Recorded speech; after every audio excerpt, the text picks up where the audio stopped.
welcome to the Congo Hour. Thank you so very much for tuning in. As always, I am so excited about tonight's show, but I'm super duper excited tonight because everyone knows I am an advocate of mental health. And this month, April, is the month of mental health awareness. And I have some awesome ladies that are joining me on this evening. Before I go to my guests, I want to say a happy belated birthday to Mrs. Congo, who celebrated her birthday on the 2nd. And happy birthday to Mr. Congo, who will be celebrating his birthday on tomorrow. And we've celebrated their birthdays together this evening. So when you see them, please make sure that you say happy birthday to them. I want to also remind you, last week I had my cousin Everett Lacey on, and I would love for you to join me in the walk with Shine the Light on Stroke. And it's going to be Saturday, May the 11th at Glasgow Park. I'll have the link up so that you can go to the link. You'll scroll down to Waynna's World and join my team in walking. I'm really excited that my best friend since 2nd grade, Marla Blunt Carter, who also experienced a stroke, will be joining me in the walk. And I think I have one more thing, I believe. I have to write. I'm getting somewhere I have to write things down. No, that's it. I'm good. All right, so Ebony and I, we've been talking. So glad that she's coming on, that she's on the show. And she has brought some wonderful ladies with her. So Ebony, welcome to the Congo Hour. Thank you. Thank you so much for reaching out. Thank you so much for being flexible. And thank you for having us. Oh, definitely my pleasure. Definitely my pleasure. So introduce yourself, and then we'll have these two young ladies introduce themselves, and then we'll come over here to this side. Okay, so I'm Ebony Maddrey, owner and operator of Patchwork Human Services, where we provide mental health counseling to children, their families. And what I have learned more recently is that I've always said I had a niche, right? Or I did not, and that my niche was people. But what I have discovered is that it's actually parents who are struggling and having a difficult time with their children across the developmental stages. So like from 4 to people who have children in their 50s. Got so, you. Yeah. Yeah, because people are having babies in their 50s, right? Well, I mean, even their adult children, they're having conflict and issues and, things of that nature. So I think what we've been highlighting is that parenting never stops. That is so true. Yeah. But to hear my daughter, she acts like she's parenting me now. Of course. So yeah, you know how that goes. So, of course. All right. Yes. Okay. And then we have the youngest of the bunch. Yeah. And hold the mic up so they can hear you. My name is Taylor Civilus. I work at Children's and Family First, and I also do outpatient therapy at Patchwork Human Services. And how long have you been in the mental health field? I would say a year and some change, maybe. Okay. So it's been a lot going on as far as moving full into all of that. Okay. But it's been exciting the whole time. Okay, great. And this is no stranger to Wilmington. So my name is Michelle Johnson, and I am the owner and lead therapist of Michelle Johnson LCSW. And I've actually been in practice since 2012. In 2022, though, I decided to rebrand my private practice. And so I think you heard Ebony say earlier, the Healing Station. Yes. And so in 2022, I decided to rebrand my practice to the Healing Station. Okay. And where's the healing? Like, tell us about the Healing Station. So that sounds so good. Yes. So the Healing Station specializes in providing mental health services to individuals and their families as well. And I'm actually located at 1218 B Street. So I'm located inside of the neighborhood house. Right here in Southbridge in the city of Wilmington. And so very good. I didn't know that. You go, Michelle. I've been in practice since 2012. Okay, all right. And then we'll start on the end. Hi, I'm Shaneen Brown, and I'm the site manager for the Bridge Clinic Hope Center.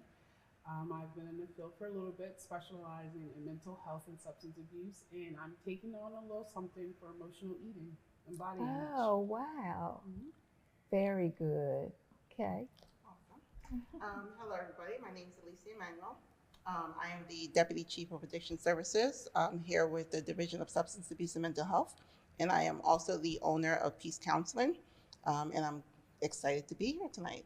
You said peace counseling? Yes, ma'am. Now tell us about that. Oh.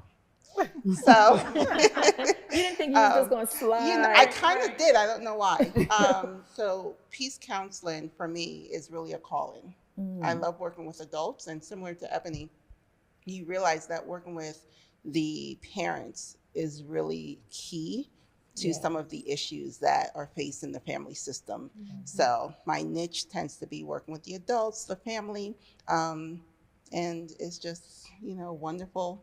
My practice is still fairly new, about a year, but I've been in the field for over 12 years now. Okay, So, all right. You're next. Hi, everyone. My name is Edie King Lawrence. I am a therapist and an author. I'm the owner and lead therapist of King Counseling Services, which is an outpatient therapy practice. I'm completely virtual, licensed in Pennsylvania and Delaware. And similar to these ladies, I found my niche not so much working with parents and families, but working with the individuals who come from dysfunctional families, have a history of complex trauma, emotional abuse, all those things. So the first generation cycle breakers is kind of like my niche right now. Okay, and I'm not going to let you slide by. You said you have a book. I Tell do. us I about do. it.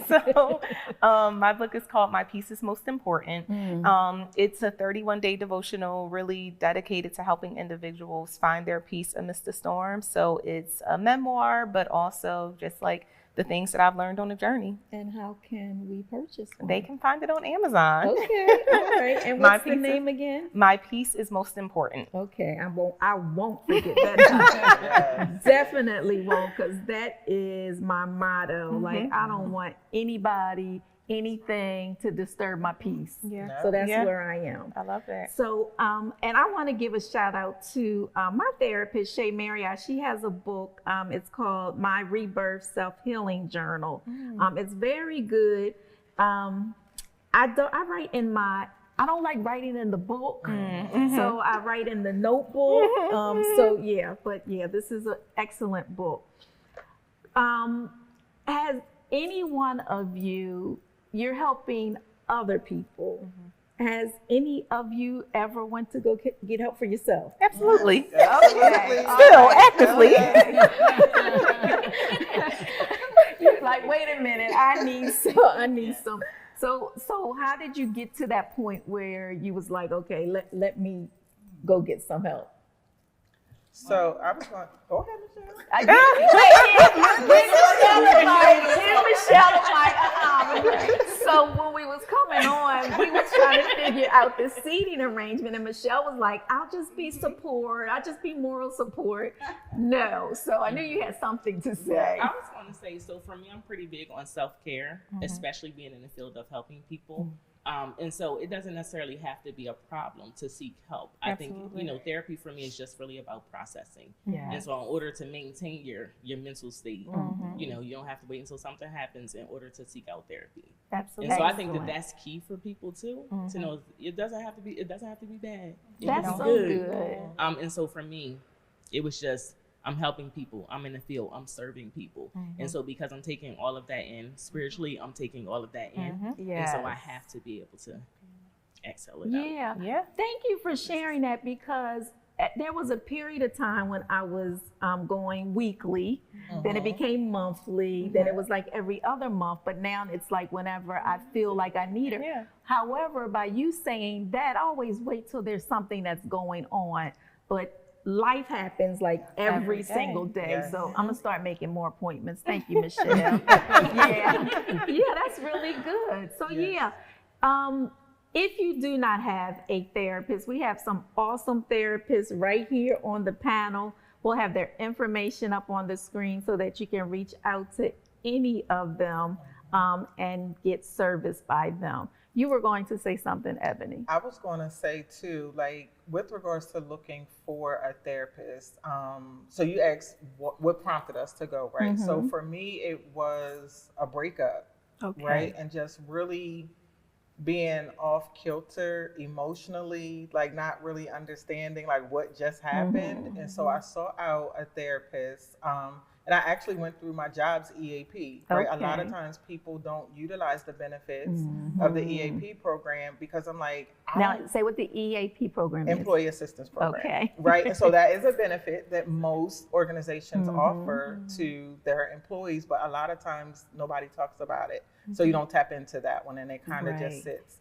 And so I sought out a therapist by way of them. They recommended one actually.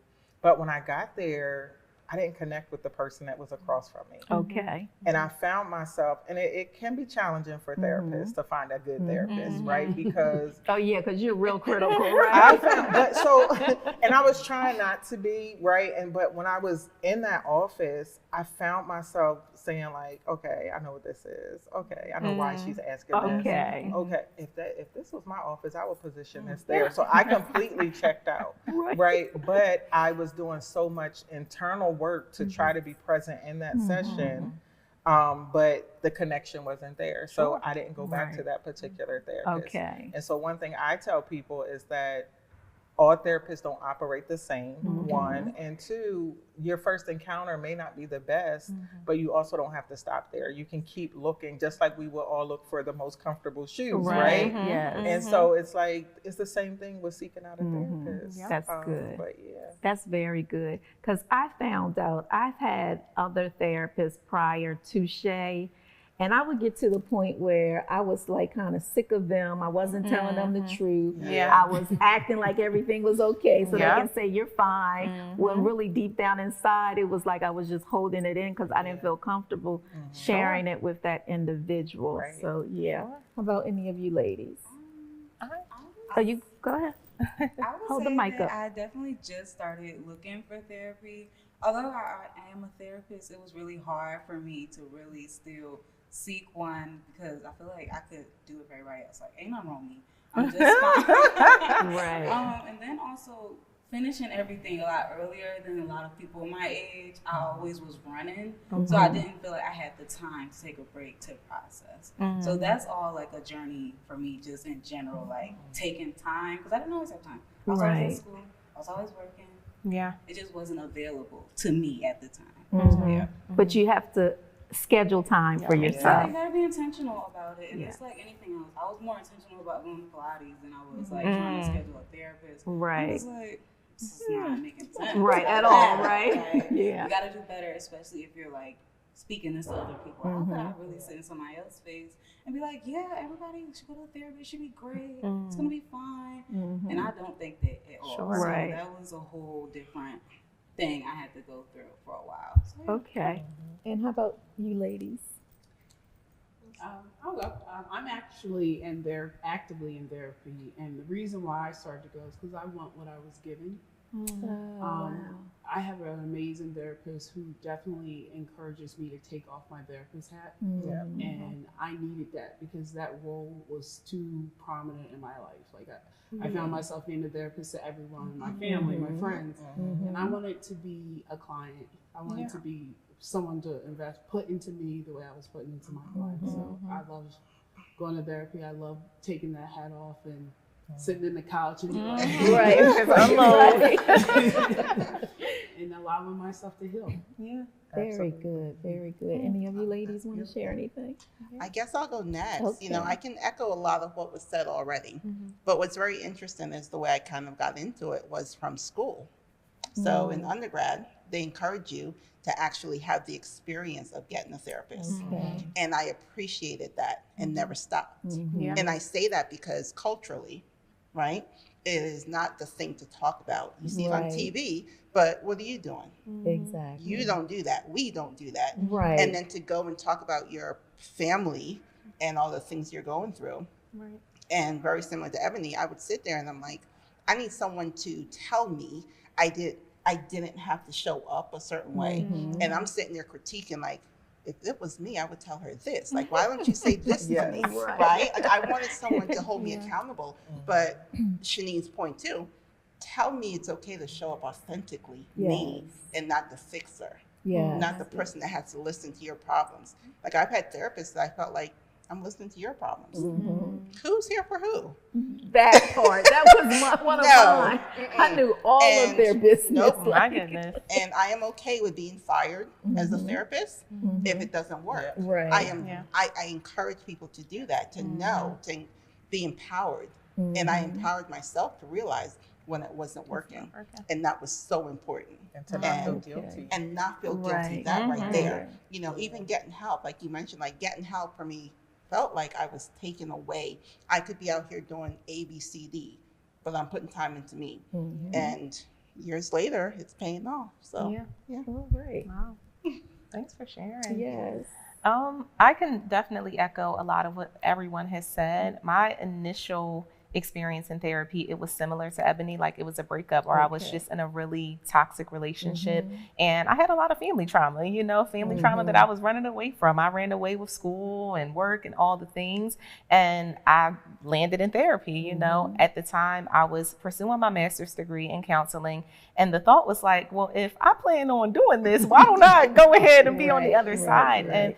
And for me now, it's just like, it's a no-brainer, right? And I'm an adjunct professor, so I'm constantly telling my students, what makes you think that you can be giving somebody therapy and you won't even, take the step and be vulnerable? And I use the analogy like, doctors have doctors, dentists have dentists. We're not exempt from that. And the other thing is that a lot of people see therapists as being someone like, we don't have any issues, we don't have any problems. That is a lie, and like, because we're taking in so much, we do need those spaces to pour out and to just normalize, like, we all have issues. Life is just hitting us in different ways. And it's important for us to use our resources. Life be life. Life be life. So I was thinking as you were sharing, being in the funeral home industry for so long, I found myself like taking home everybody's losing, grief.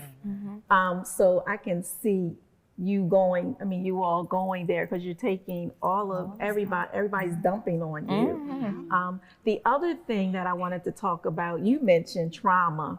So when I first started with Shay and I was sharing, like I didn't even go down all my lifeline, but everything I said, she was like trauma. But being a Black woman, it's like, oh, okay, I'm just being strong. Not realizing that I got all of these traumas, like I was traumatized. Your whole life. Yeah. It was normal. My whole life. Yes. And you also talked about, for us, you're right, it was like, don't tell nobody your business. So you're holding all of this stuff in. Growing up, you had to be quiet, so you couldn't express yourself. So it's a lot that we go through. A lot that we have to unlearn. Generational trauma exists. Yes. What I like though, it's culturally though, we're starting to see more people come into therapy. So I do love that. And we're starting to see even older people come into therapy. So, like before we'd be like, oh, older people, as you age, you get stuck in your ways. But we're starting to see more older people, or at least I know I am, and I'm sure you ladies are I can as agree. well see older people That's come into good. therapy. That's good. And I know they have a lot of stuff to unpack. Yeah. But they're open and they're hopeful about like so they would describe it as like their golden years, or like I'm getting close to the end stages, right? Sure.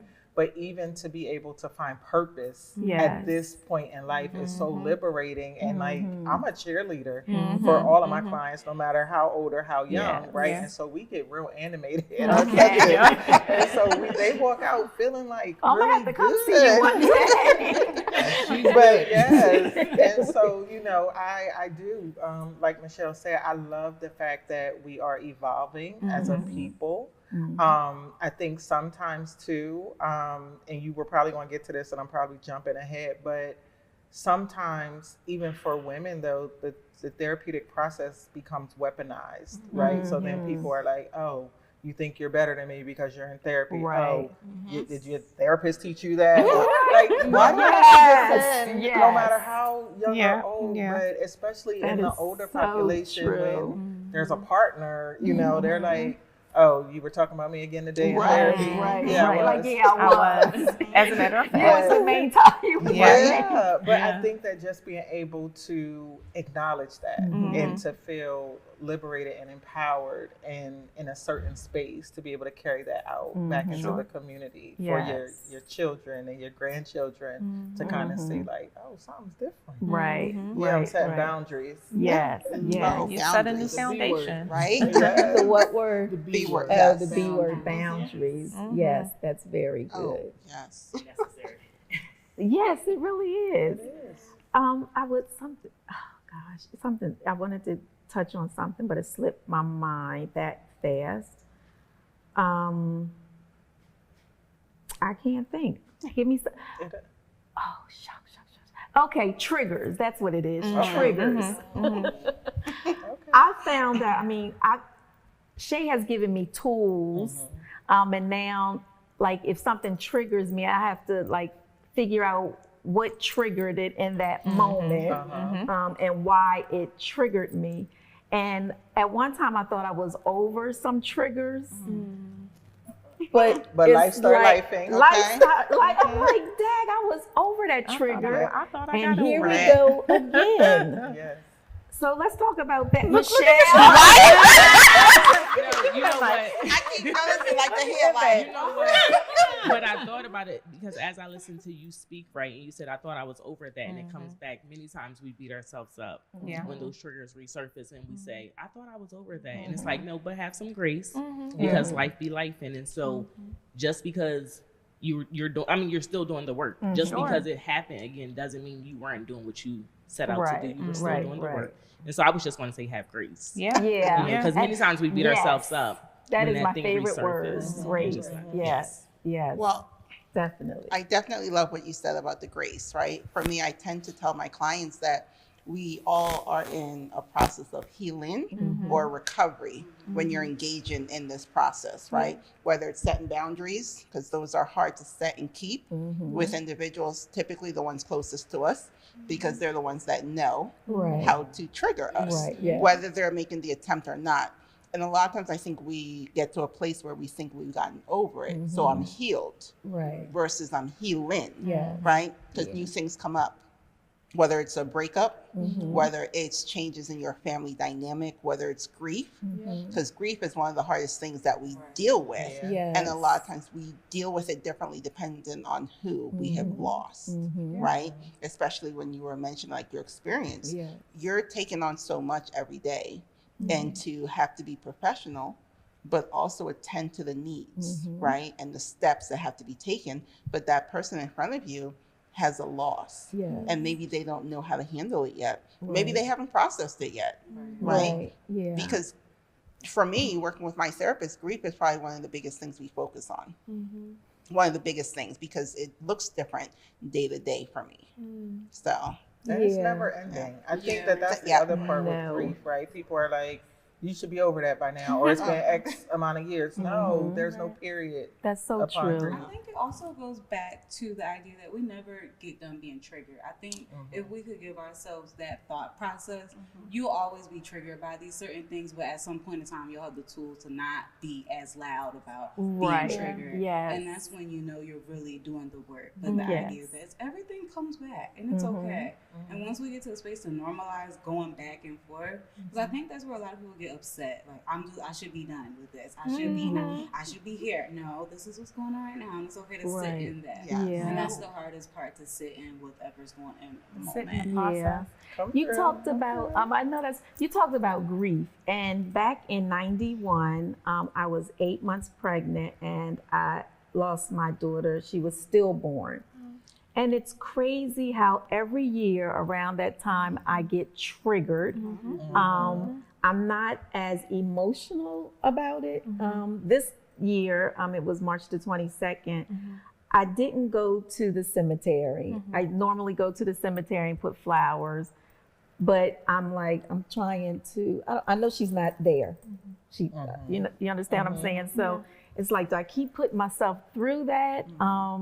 Or do I not go? Do I go?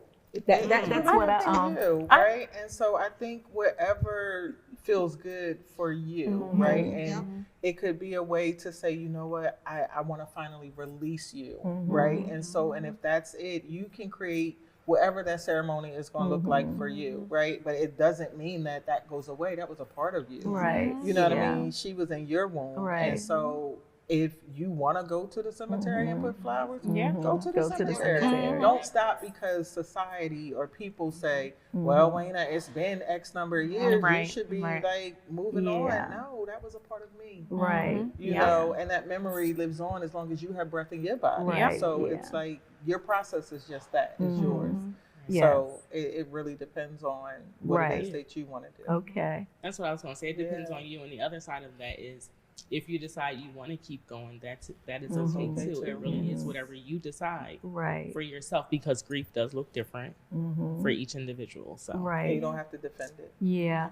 And someone talked about, and I've experienced this before, in relationships, when things happen, either one of us wants the other person to forget, like that was in the past. Forget about that. This is now. And sometimes it's really, it's like you want to, but it's like it's still kind of here. I just think it's important, if we're talking about grief, that we learn to grieve our past selves.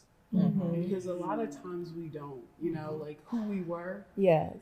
That's a grievance, you know? Right. And especially for me personally, in past relationships, I'm like, oh my gosh, I was that person, you know? It's embarrassing, but I have to understand, like, I have to grieve that part of me. I call it my inner child, the unhealed person who is 6, who tries to drive my car. Right. And she shouldn't be in the driver's seat at all. So I have to coach and parent and teach her.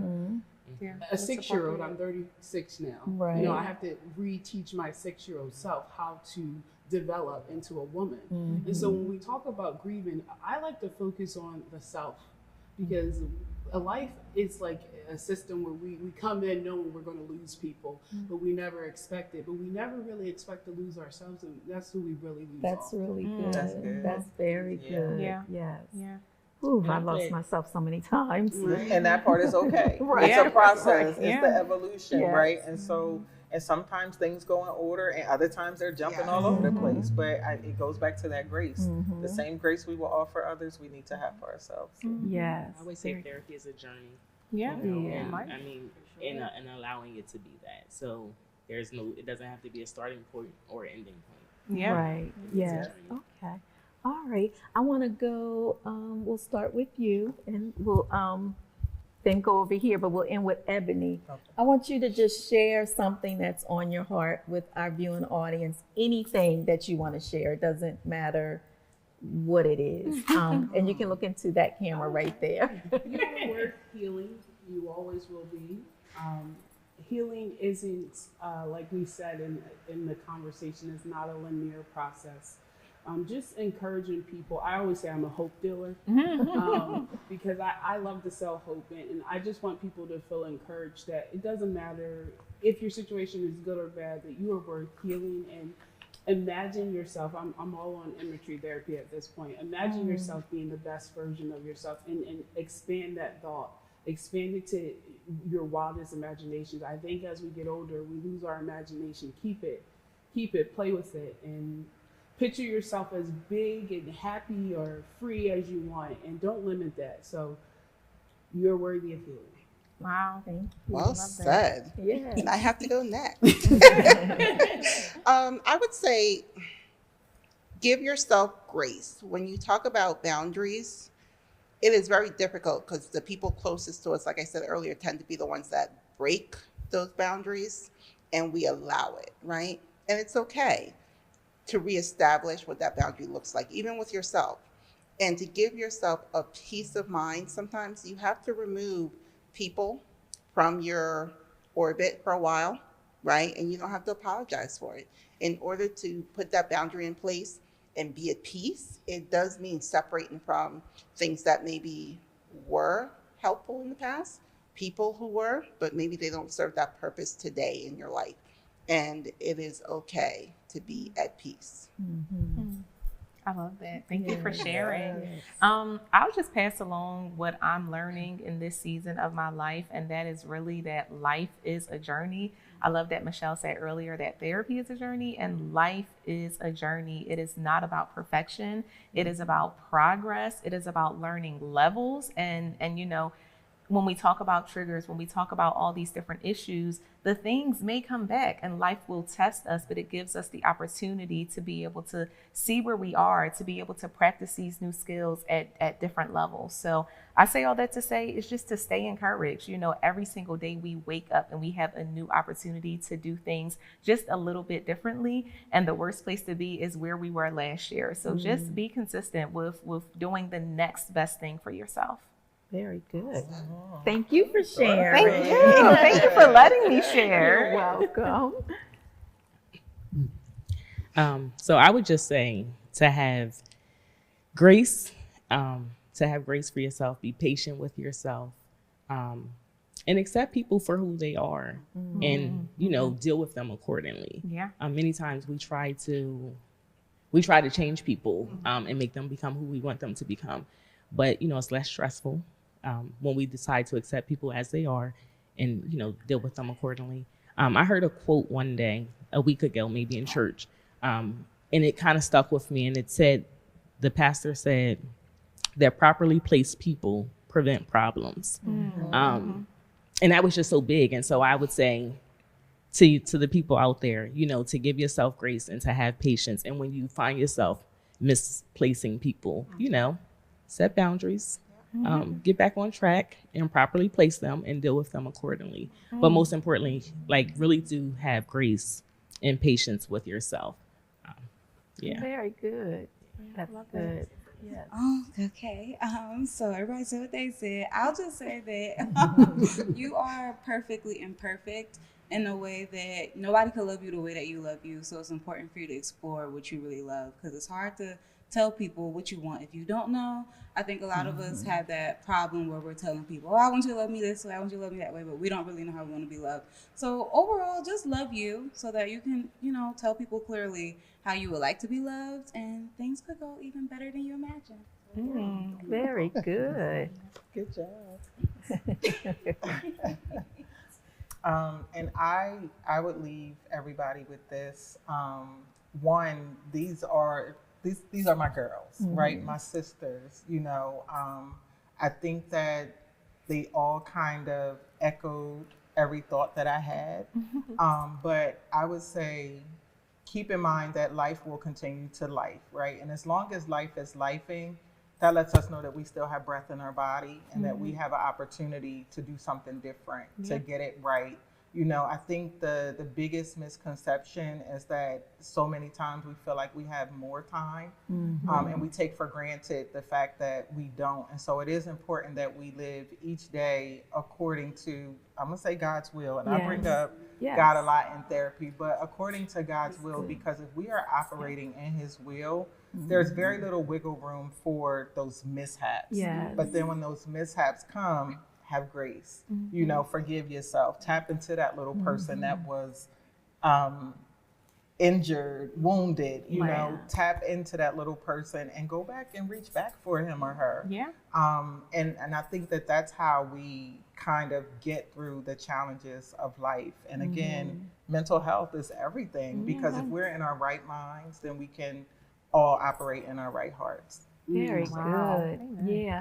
I've learned going through therapy that I have to make myself happy. So often in life, I depended on other people for my happiness. And now that I don't depend on it, I feel like a whole new different person. So I'm really excited about that, huh? Freedom, liberation. Yes, that is correct.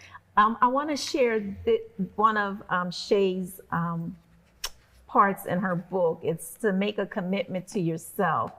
And you say I and your name, that you make a commitment to yourself. And one of the things is that you commit to always stay true to yourself and never betray yourself just so you can please other people. That part, right? Yes. Other people always need to be All the time. Say that again. Other people will always be the death of you. Yes. You can't let them always have it because they'll just stir you so astray. Yes. So astray. Yes. All right. Thank you so much, ladies. Thank you. Good to have you back again. Yes. Yeah, I really enjoyed this. I really did. So once again, we're going to have their information on the screen. Please reach out to them. And like they said, if one doesn't work, then maybe the other one will. You're not obligated to stay with one particular person. You find the person that is right for you, someone that you feel free to share your innermost secrets is what I'm going to say. So that's when you know that you have a good therapist, when you don't mind sharing everything about you. And I love it because you don't judge. So that's really important. So going to take a quick break and I will be right back.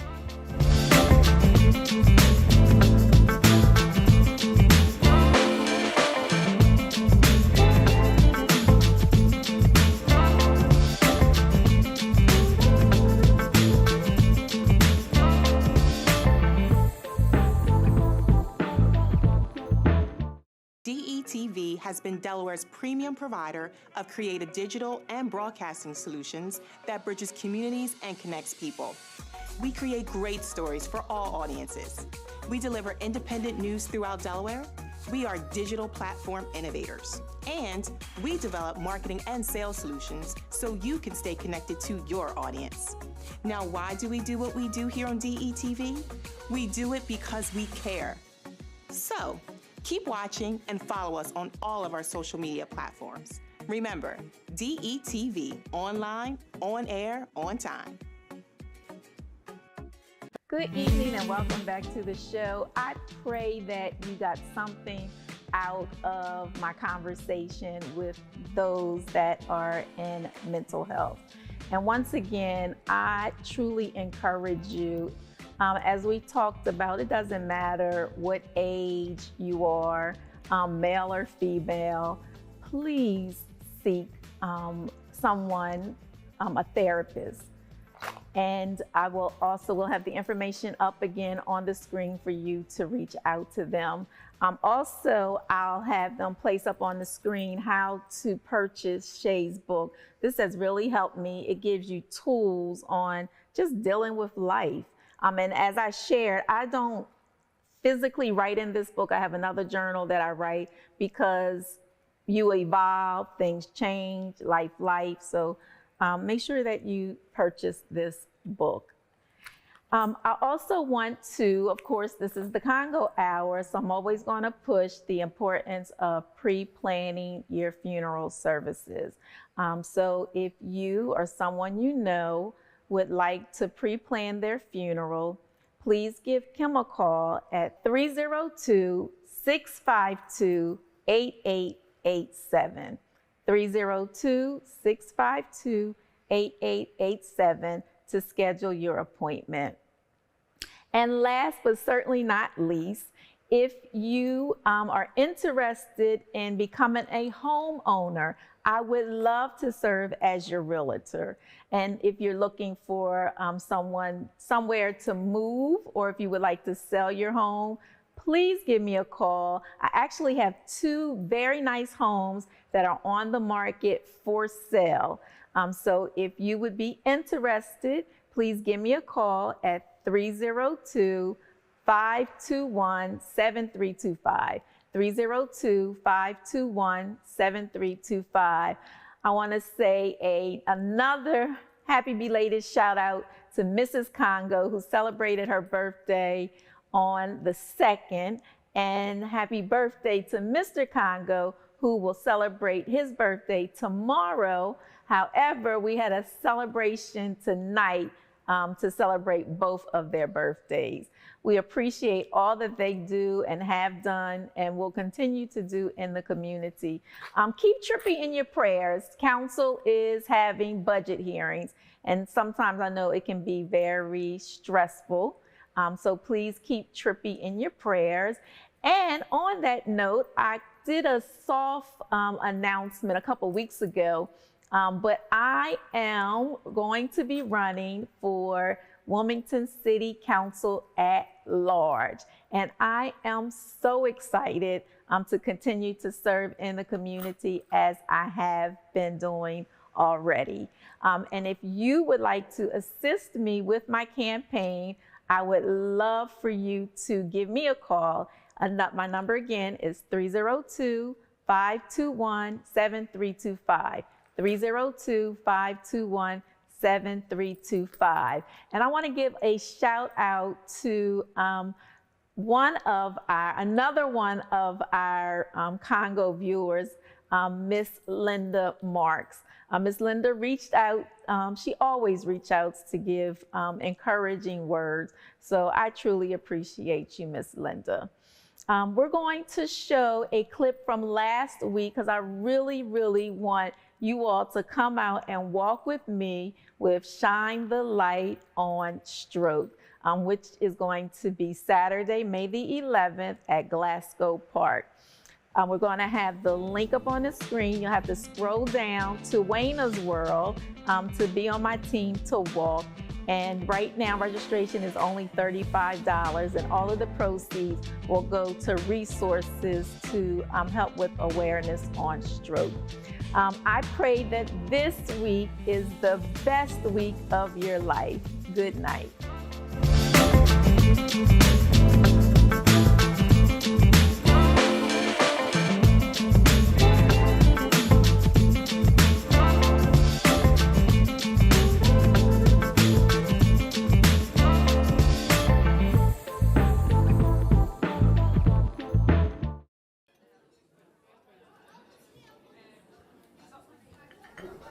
Government doesn't make a move without an agenda, some type of plan. The problem is we haven't been on the agenda. Sometimes we're overlooked. Sometimes our interests aren't the interest of those in power. I'm your host, Kerwin Gaines, on DETV's new show, The Agenda. We're going to do our best to ensure that you, Delawareans, are knowledgeable about what's going on in the Assembly. Federal government, local government, it doesn't matter. We're going to do our best to ensure that folks that make the agenda on a daily basis have to answer for it. Let them explain what they're doing. If it affects you, it's on the agenda.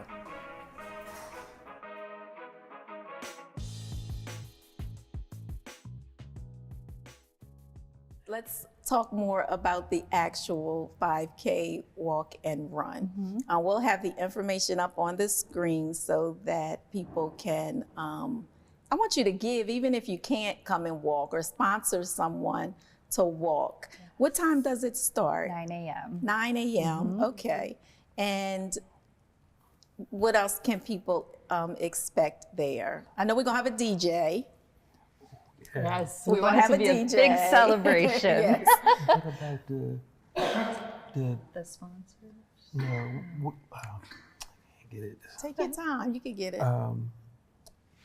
We got a whole hour. Take your time.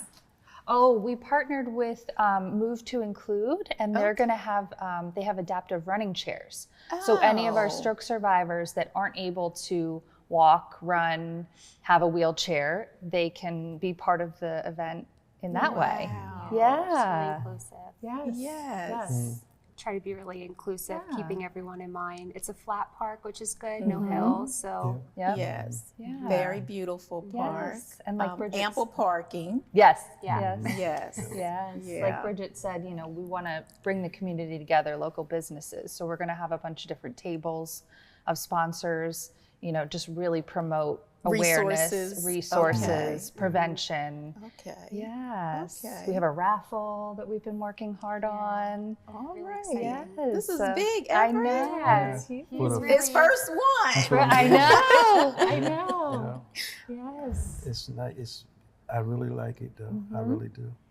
You do. Yeah. Good. And he was big on where he wanted the money to go to too. You know, a lot of. So yeah. How you tell it? No, you go ahead. You try. You do it. Nah, you go ahead. So he's been very appreciative of all of our services for him. And a lot of stroke survivors can't afford all the extraneous expenses that come along with a stroke, whether that be, out of pocket for assisted devices, for a wheelchair, for speaking devices, thickeners for swallowing, transportation to and from their appointments. People are having strokes younger and younger, and they don't always have the family members that can drive them to appointments because they need to support them and continue working. So we're excited about all of the proceeds. That is so special, Everett. Yes. And Everett's planning on giving a speech at the race too. Oh my. that. He will. Yes. Yeah, I will. Yeah. Every time that he comes into therapy, and it's not an exaggeration, he's got a smile on his face. He's giving everyone a hug. He's saying thank you. Monthly, he brings in breakfast for the staff. What day is that? He's just. Is it a set day? No. When I'm come to your appointment that day. He just is so appreciative. you would like to come down someday and watch. I would love to do that. Yeah. I Always know welcome. I said this the last time, Trippy, last week. Mr. Congo has shared this saying, and I take it everywhere I go, that people don't care what you know until they know that you care. So by you doing that shows that you care about those that are caring for you. Yes. Yeah. Yes. So true. Is there anything else that you want to talk about? Right now. You can't think of anything? Not right now. And tell them about the signs of a stroke we put on the website, all the videos that we took of people. Okay. You want to talk about that? You want me to talk about it? Okay. He's getting tired now. I'm sorry. It's okay. I'm sorry.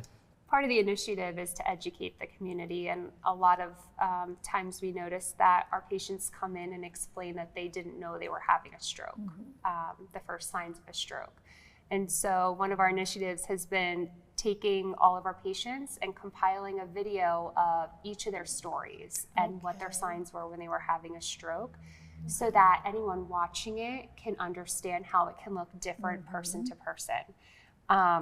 And so we use the term Be Fast, and that's like an acronym to describe things like balance, changes in your speech, slurred speech, vision changes, facial drooping, really bad headache, confusion, and it looks different from person to person. And so I think it's really important that people understand that if they're having signs of a stroke, you really need to get to the hospital as quickly as possible. The quicker you can get to the hospital, there's a chance that you can receive a treatment that will reverse the signs of having a stroke. Not a lot of people know that. And so trying to just spread awareness, and I think it's really special to see personal stories of everyone, because we cover people of all ages. Okay. And it affects everyone, it's not biased. And so I think it's really important just to know signs to be looking out for. And we can view that video where? Yes, on our registration. It's on the registration, which we're going to have up on the screen. Yes. So, yes. Okay, I'm definitely He's going the to have first to face look you'll at that. see in Yeah. the video. Okay. Yes.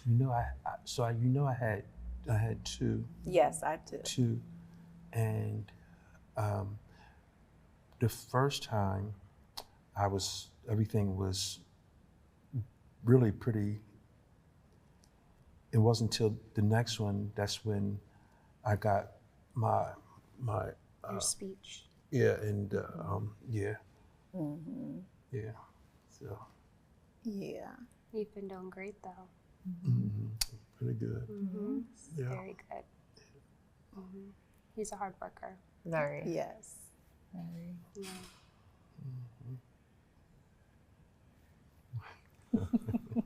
You're good. So the cost to participate, the donation, the investment, I'll say, is how much? To register is $35. Okay. Okay. So there's a section to register, and then there's a section to donate.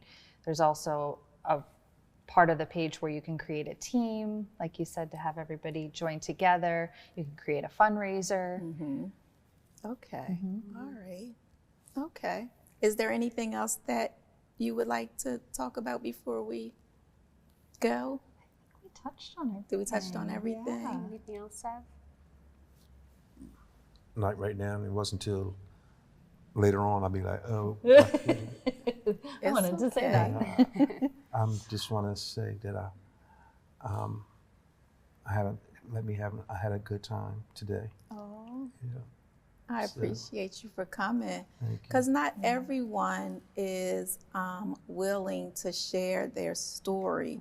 So I appreciate you for being brave, even with your speech, not always cooperating with you the way that you wanted to do, that you still came on. I thank you so very much for wanting to bring awareness to others.